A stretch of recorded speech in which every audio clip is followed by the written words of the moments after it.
Hey guys, welcome to my mini vlog. ఇవాళ మన mini vlog ఏంటంటే ఇవాళ డే 2 చెన్నై నుంచి మేమైతే పొద్దుగాలనే స్టార్ట్ అయిపోయినాం మహాబలి. ఇప్పుడు టైం వచ్చేసి మార్నింగ్ 6 ఏమో అవుతుంది. ఇట్లా మెరీనా బీచ్ పొద్దుగాలనే సన్ రైజ్ చూస్తుంటే చాలా బాగుంది. మేమైతే మా జర్నీని స్టార్ట్ చేసిన తర్వాత ఒక ప్లేస్ లోనైతే ఆగాం టిఫిన్ చేద్దామని చెప్పి. టిఫిన్ చేయడానికి ఒక ప్లేస్ లో ఆగినామని చెప్పిన కదా, ఇక్కడనైతే చాలా బాగుంది దోశనైతే. నేను దోశ తిన్నా కాబట్టి చెప్తున్నా, నాకైతే బాగా నచ్చింది.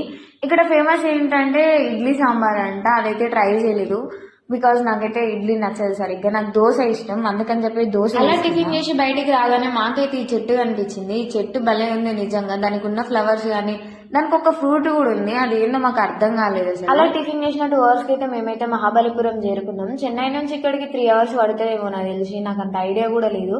మేమైతే స్ట్రీట్ షాపింగ్ చేసినాం ఇక్కడ. నేనైతే ఒక బ్యాగ్ తీసుకున్నా, ఆ బ్యాగ్ కొనుక్కుందాం అనుకున్నా కానీ బట్ నాకు సెట్ కాలేదని చెప్పి మళ్ళీ రిటర్న్ ఇచ్చేసి మేమైతే మహాబలిపురం రాగానే స్ట్రీట్ షాపింగ్ మొదలు పెట్టినాం. ఇక్కడ వీళ్ళైతే కొన్ని హ్యాట్స్ తీసుకున్నారు, భలే ఉన్నాయి చూడడానికి, వాళ్ళకైతే భలే సెట్ అయ్యి. నేను కూడా ఒక హ్యాట్ తీసుకుందాం అనుకున్నా కానీ బట్ మనకు సెట్ అవ్వవు, సెట్ అవ్వని తీసుకోను ఎందుకని చెప్పి తీసుకోలేదు.